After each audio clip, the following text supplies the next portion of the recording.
अस्सलाम वालेकुम मेरे प्यारे viewers, welcome to my channel. उम्मीद करती हूँ कि आप सब खैरियत से होंगे। आज का टॉपिक जैसा कि आपको पता है कि कमेंट्स रिस्पॉन्स का है और कमेंट्स रिस्पॉन्स मैं देने वाली हूँ आज की वीडियो में। जिन जिन लोगों ने कमेंट्स किए हैं उनको तो उनके जवाब मिलने ही वाले हैं, लेकिन ये वीडियो उन लोगों के लिए भी इंफॉर्मेटिव होने वाली है जिन्होंने कमेंट्स नहीं भी किए हुए, क्योंकि बहुत से बेसिक क्वेश्चन बैंक से रिलेटेड ऐसे होते हैं जो आपके माइंड में घूम रहे होते हैं लेकिन आपको उनका जवाब नहीं मिल पाता है। तो इस वीडियो को देख के आप बहुत से जो बेसिक बैंकिंग क्वेश्चन है वो क्लैरिफाई हो जाएंगे। तो बगैर टाइम को ज़ाया किए वीडियो को शुरू करते हैं, और अगर आप मेरे चैनल पर न्यू हैं तो जल्दी से चैनल को सब्सक्राइब कर लें ताकि मेरी आने वाली हर इन्फॉर्मेटिव वीडियो आप तक रिसीव हो सके। सबसे पहले है जी बाबर सुहेल का मिज़ान बैंक के अकाउंट के ऊपर कि आपने सारे फ़ायदे बता दिए हैं। इस अकाउंट में डेबिट कार्ड की सालाना 2700 रुपये काटे जाते हैं। देखें, डेबिट कार्ड के ऊपर मैंने डिटेल में ऑलमोस्ट हर वीडियो में बात की हुई है कि डेबिट कार्ड आप हमेशा वो वाला लें जिसकी आपको ज़रूरत है। यानी कि फॉर एग्जांपल, अगर आपको सिर्फ एक दिन में 50,000 रुपये लिमिट वाला कार्ड मोर देन इनफ है, आपका इतना यूसेज नहीं है, आप एक दिन में अगर किसी कार्ड की लिमिट 50,000 रुपये है कैश निकलवाने की या फ़ंड ट्रांसफ़र करने की, तो और आपको लगता है कि ये मेरे लिए मोर देन इनफ है, तो फिर आप सबसे छोटी लिमिट वाला कार्ड लें। जितनी कम लिमिट वाला कार्ड लेंगे आपको चार्जेस जो हैं वो उतने ही कम लगेंगे। जैसे कि मैं बताती हूँ कि पे पाक डेबिट कार्ड से पाकिस्तान में इस्तेमाल होने वाला कार्ड है और उसके चार्जेस बहुत ही कम होते हैं, यानी कि तकरीबन कोई 1500 या 1600 जो है वो सालाना चार्जेस होते हैं। अगर आपका सिर्फ पाकिस्तान में यूसेज है, आपने कोई ऑनलाइन पेमेंट नहीं करनी होती है अब्रॉड में या बाहर इस्तेमाल नहीं करना, तो आप जब भी अकाउंट ओपन करवाएं तो उनसे कह दें कि मुझे पेपा कार्ड दे दें। पेपा कार्ड की बहुत मुनासिब फ़ीस होती है और आपकी ज़रूरत को पूरा कर देती है। तो ये आप पे डिपेंड करता है कि आपने कौन सा डेबिट कार्ड लेना है। जब भी आप अकाउंट ओपन करवाने जाएं तो आप उनसे पूछा करें कि आपने कौन कौन से कार्ड उनके पास अवेलेबल हैं, उनकी लिमिट्स क्या हैं, चार्जेस क्या हैं। उस हिसाब से जो आपकी ज़रूरत है उसके अकॉर्डिंगली आपने कार्ड लेना है। नेक्स्ट है जी, अच्छा ये इन्होंने कहा हुआ, अस्सलाम वालेकुम। वालेकुम अस्सलाम, मैं मोहम्मद उस्मान बात कर रहा हूँ सियालकोट से। सिस्टर, बहुत शुक्रिया, आपने मेरे कमेंट्स का रिप्लाई किया।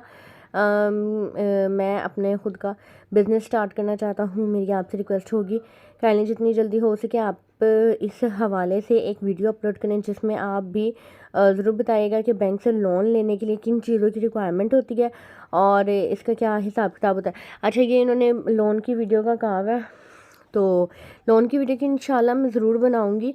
बस आजकल कुछ मसरूफियात हैं और तबीयत भी मेरी कुछ बेहतर नहीं है, जिसकी वजह से मैं वीडियो नहीं बना पा रही हूँ, लेकिन मेरी पूरी कोशिश है कि मैं जल्द अज जल्द जो है वो आपके जो जो मेन टॉपिक्स हैं उनके ऊपर वीडियो बना के अपलोड कर दूँ। ये एक आईडी है NK10932 के नाम से। सिस्टर, बैंक फिजिकल वेरिफिकेशन नहीं करते एड्रेस की, एकेडमी या शॉप एड्रेस की जिसका लेटर हेड बना होता है। अच्छा, मैंने लेटर हेड की जो वीडियो बनाई थी वो मैंने आपको कहा था कि अगर आप कोई काम नहीं करते तो आप कोई स्टिचिंग का या ट्यूशन सेंटर का या कोई भी इस तरह से जो है वो आप लेटर हेड बना के सबमिट करवा सकते हैं।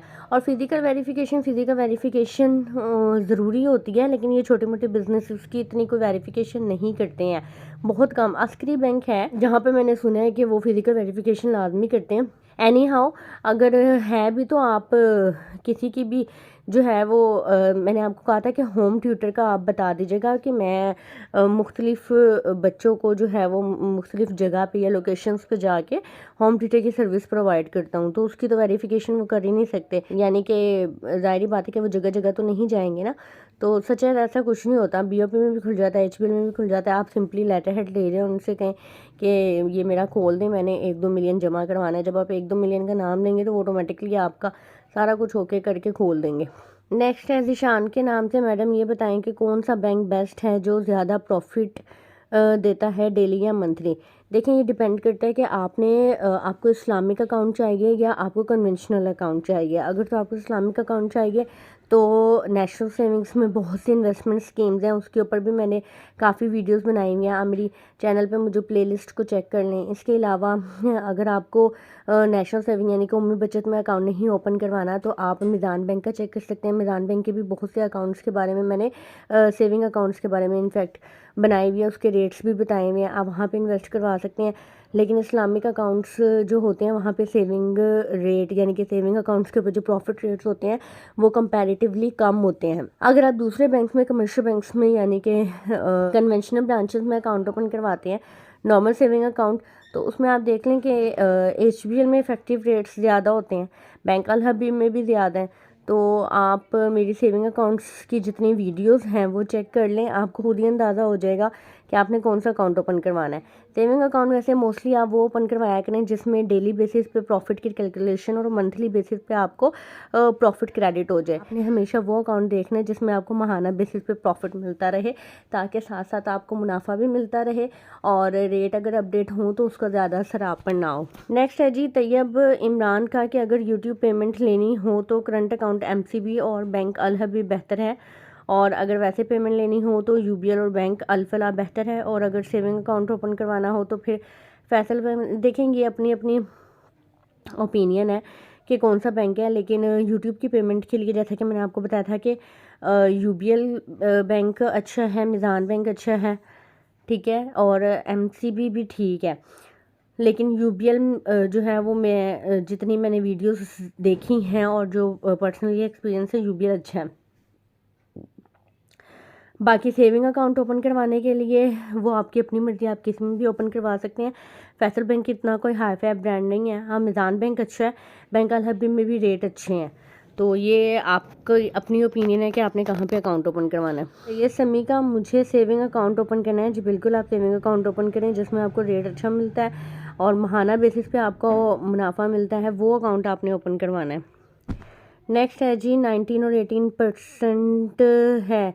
UBL माहाना आमदनी सेविंग अकाउंट में आई थिंक 20.50% है जो इसका रेट है, 19 या 18% नहीं है। नेक्स्ट है जी अच्छा, ये इन्होंने लिखा हुआ है कि 20.5% देते नहीं। वो 20.5% के बाद जैसा कि मैंने आपको बताया था कि फाइलर का 15% कट होता है प्रॉफिट में से, और नॉन फाइलर का 30% कट होता है। यानी कि जो प्रॉफिट आपका बनता है ना 20.50% के अकॉर्डिंगली, उस मुनाफे के ऊपर से 15% फाइलर का और 30% नॉन फाइलर का काटा जाता है। उसके बाद आपको रिमेनिंग प्रॉफिट दिया जाता है। इस वजह से आपकी एग्जैक्ट कैलकुलेशन नहीं होती होगी। नेक्स्ट है जी मैडम नबीना लोग मिज़ान बैंक में अकाउंट कैसे बनाएं, अदालत से स्टैम्प पेपर लाने का एक एग्जांपल भी दे दो। देखें, ये मैंने आपको पहले भी बताया था कि नबीना लोग जो होते हैं ना, ब्लाइंड पीपल, उनके लिए एक गारंटर की या समझ लें कि गार्डियन की ज़रूरत होती है। नबीना का यानी कि ब्लाइंड पर्सनस का अकाउंट अकेले वो ओपन नहीं करवा सकते हैं क्योंकि वो ब्लाइंड होते हैं।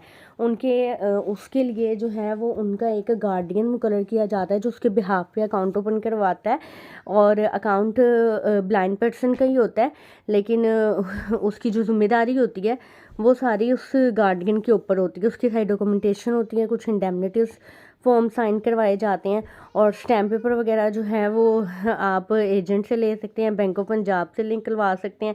एजेंट से एक चालान बनता है 100 रुपये वाला या जितने रुपए वाला भी स्टैम्प पेपर आपसे रिक्वायर्ड हो, वो आप या तो BOP में जाके जमा करवा के वहाँ से आप डायरेक्ट स्टैम्प पेपर ले सकते हैं, ठीक है, वो आपको प्रिंट निकाल के दे देंगे। नहीं तो एजेंट को अगर आप 300-400 ज़्यादा देंगे तो वो खुद ही आपको बैंक से ला के दे देंगे, तो इट्स अप टू यू।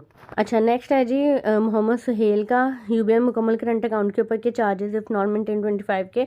जी बिल्कुल, अगर आप 25,000 मेंटेन नहीं करते हैं तो फिर आपको इस सारी सर्विसेज के चार्जेस हिट होंगे, और चार्जेस हिट होंगे SOCs के अकॉर्डिंगली।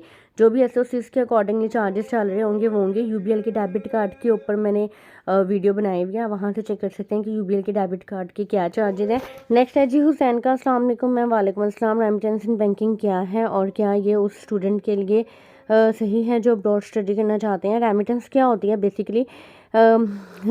फॉर एग्जांपल आपका कोई रिलेटिव या आपके फादर या भाई या कोई भी बाहर गया हुआ है, वो आपके ID कार्ड के ऊपर पैसे भेजते हैं, साथ में आपको एक पिन प्रोवाइड करते हैं। ये डिफरेंट कंपनीज के थ्रू रेमिटेंस आती है, यानी कि ये अकाउंट में भी आप डायरेक्ट मंगवा सकते हैं। अगर आपने अकाउंट ओपन करवाया हुआ है तो आप अपने चेक की पिक्चर जो है वो अपने जो भी बाहर है बंदा उसको भेज दें, वो आपके डायरेक्ट अकाउंट में भेज देंगे। अगर आपने रेमिटेंस के तौर पे मंगवानी है तो रेमिटेंस आपके ID कार्ड पे आती है, रिया कंपनी के थ्रू भी आती है, इसके अलावा वेस्टर्न यूनियन के थ्रू आ सकती है, यानी कि डिफरेंट कंपनीज होती हैं, मनीग्राम के ज़रिए आ सकती है। तो जिस भी ज़रिए आप मंगवाना चाहते हैं आप मंगवा सकते हैं। आप ID कार्ड लेके जाएंगे, अगर आपके ID कार्ड पे आई है तो आपने सिंपली अपना ओरिजिनल ID कार्ड की कॉपी लेके जानी है। साथ में आपको जिसने पैसे भेजे होंगे उसने एक पिन दिया होगा, या तो वो 9 डिजिट्स का होगा, 10 का होगा, या फिर जो है वो 12 डिजिट्स का होगा, यानी कि इसी तरह से होता है।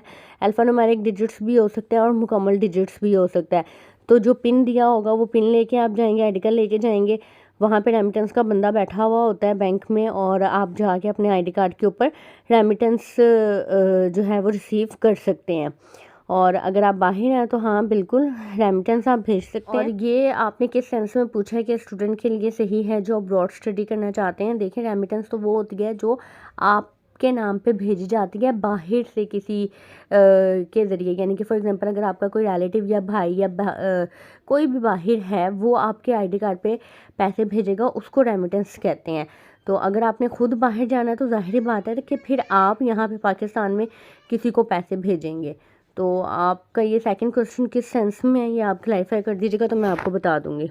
अच्छा, कन्वेंशनल करंट अकाउंट का क्या सीन है। कन्वेंशनल देखें, हर बैंक की ना 2 ब्रांचेस होती हैं, एक इस्लामिक ब्रांचेस होती हैं, एक कन्वेंशनल ब्रांचेस होती हैं।